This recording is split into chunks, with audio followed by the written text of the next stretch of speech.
Hello, hockey skaters and goalies around the world, and welcome back to another edition of the Ride to the Rink. Got a really special guest for you kids out there today. Bryan Trottier, NHL Hall of Famer. He's in the top 100 NHL players of all time. He's won 7 Stanley Cups, 6 as a player, 1 as a coach, and he is going to talk to you a little bit about the need to be resourceful when it comes to your training. Again, it's not about resources, it's about being resourceful. Let's hear what he has to say. I think the thing for me, Neil, you mentioned it with the challenges, is the remote communities. So I come from a remote community in Saskatchewan. I made it from a population of 250 people to Long Island population 4 million people. And when kids can see that, okay, they're a little shy, they're a little nervous to leave home, and I was homesick all the time.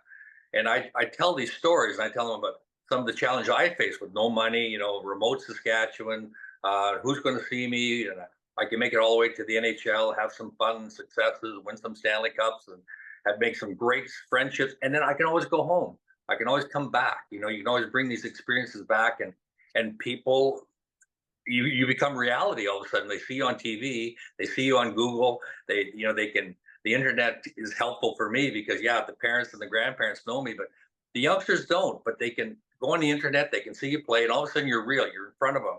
And you're talking to them, you're telling them some of the challenges you face, some of the same challenges that they face.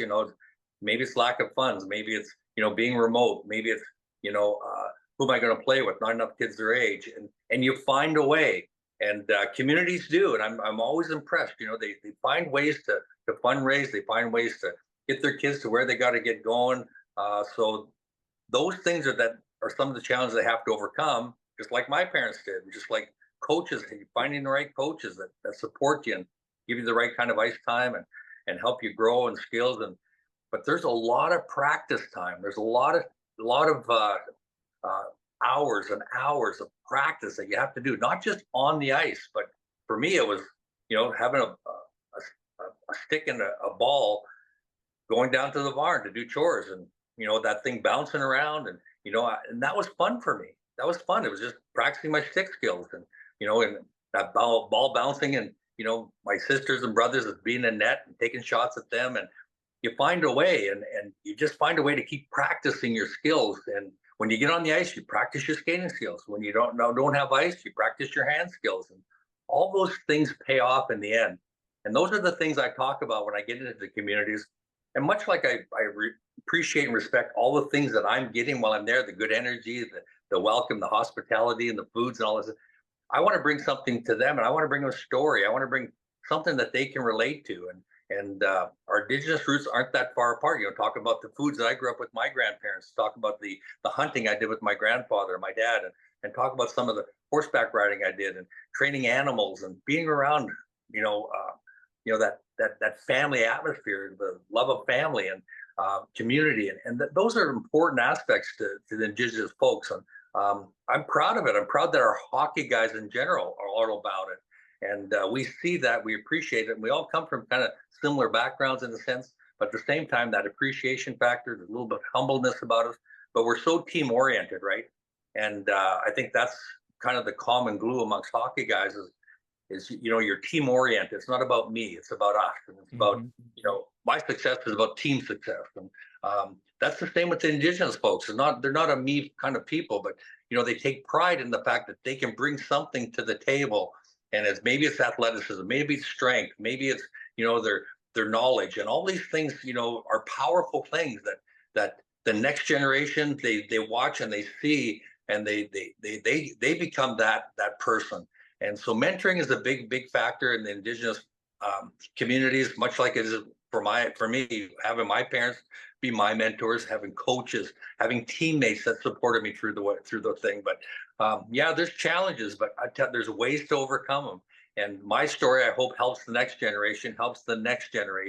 And the more of us that get out there, the more of us that get more kids. And now we see the girls playing, and the girls participating. We see the gals have been just wonderful ambassadors of the game, and the ladies that played the Olympics. And I just so proud of the hockey girls that are doing it, because I have 7 granddaughters, and one of them's playing hockey, and 2 of them are playing soccer because of the ladies that are bringing awareness that there's these girls are very athletic, and we want participation by everybody. We want everybody playing, and you might not be athletic, but just the fact you're participating and you're part of something is helping your teammates, and people don't forget that you become a factor in everybody's lives, and that step that they might need to help them go, and they'll come back and help you maybe with your stuff. Maybe you're in music and you need a drummer, and you're not a great drummer, but you'll try to be a drummer, and while he's playing guitar, and those things all pay off. So it's helping each other all the way through some of these challenges. At the same time, me from remote Valmarie, Saskatchewan, the metropolis, 250 people. I think it's down to like 120 people, but it's a proud place to come from. I love the people back there. And, it was a great place to grow up. Hockey was a big part of our fabric, and it still is. There's not a lot of kids anymore, but they find a way. They got to drive to another town. They form teams, with all the local towns around there, so they have enough kids playing.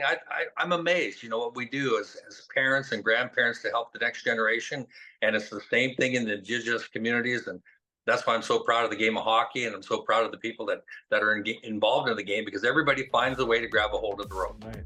All right, that's going to do it for this edition of the Ride to the Rink. We want to thank Bryan Trottier for taking some time today to come on this show to speak directly to you. You can check out his full episode of Our Kids Play Hockey, which is available now wherever podcasts can be heard. But above all, my friends, enjoy the day, enjoy your hockey, and always remember to skate on.